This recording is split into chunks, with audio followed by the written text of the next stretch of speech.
don't have all the information that we need to make an investment decision, but when I ask to our offline class students, I think around 70 to 80% of the students will say that this is a good investment.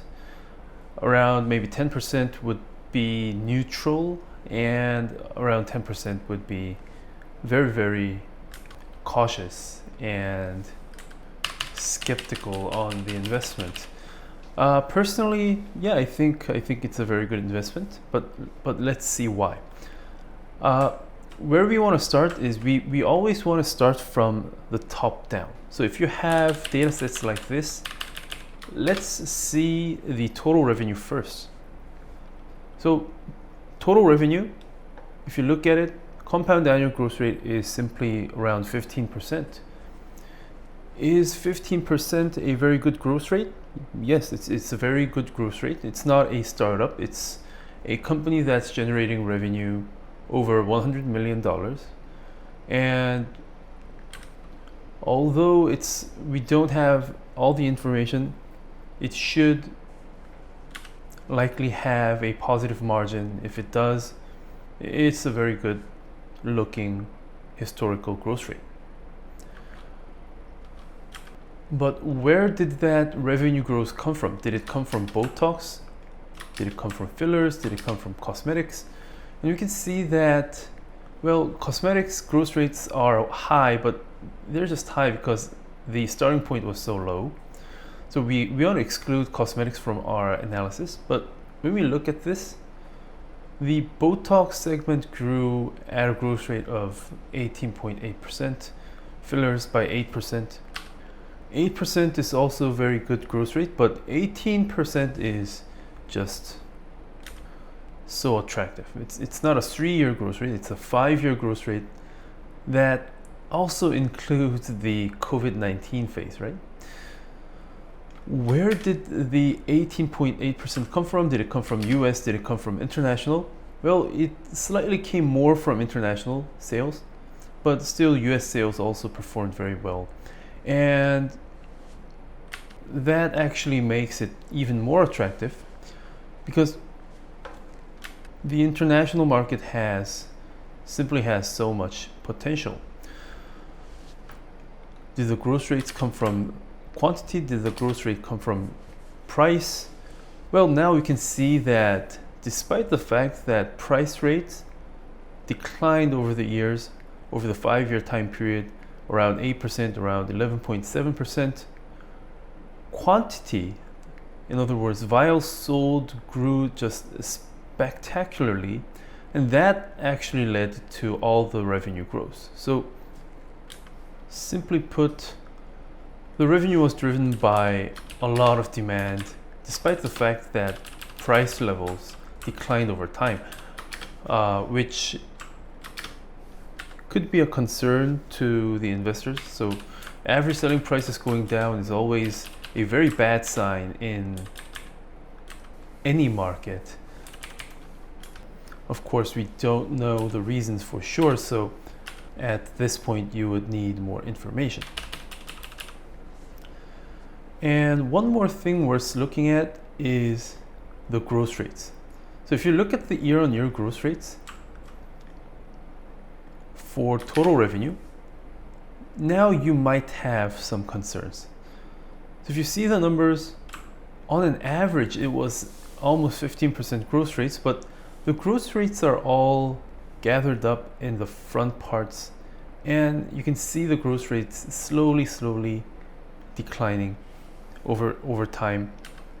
And that is the reason that some of the students think that you need to be cautious with this investment.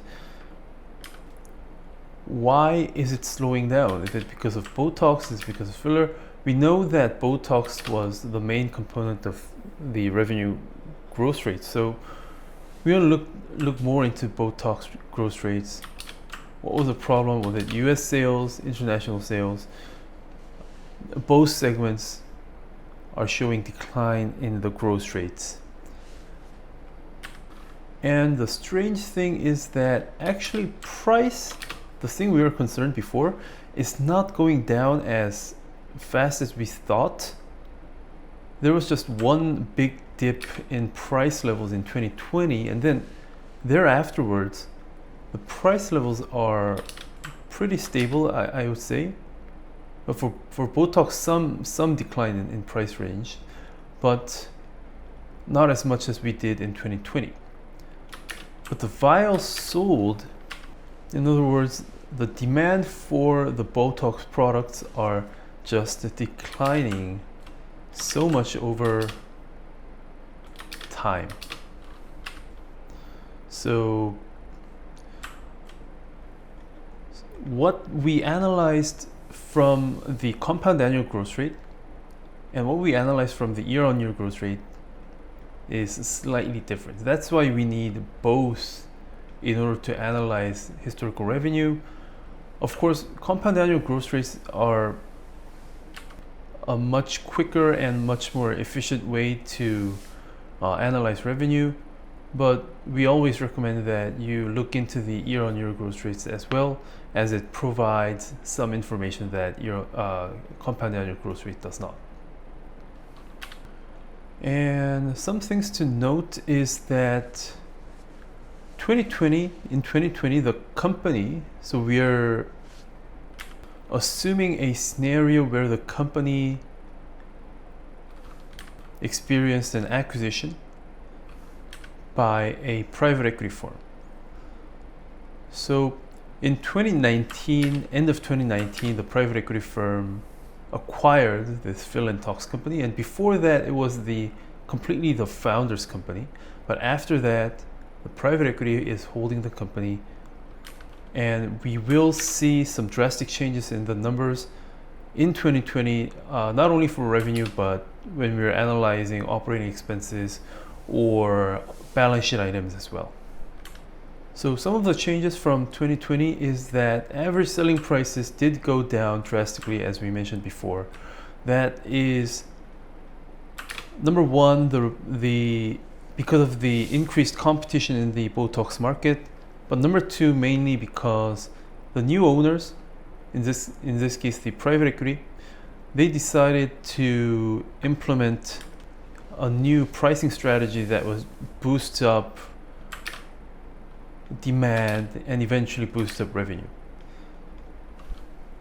In addition to that, what they wanted to do was they wanted to focus a little more on the cosmetics segment, and that is the reason that why the cosmetics revenue went up by almost 10 times in 2020 and 2021, but in the end it doesn't seem that successful as of 2023. There are so much more that we can go through, and if it was actual practice, maybe we will spend a day or two just on analyzing revenue, depending on the depth of the project. But even spending just like 5 to 10 minutes on analyzing does make a very big difference when we're doing financial modeling, making forecasts and doing corporate valuations.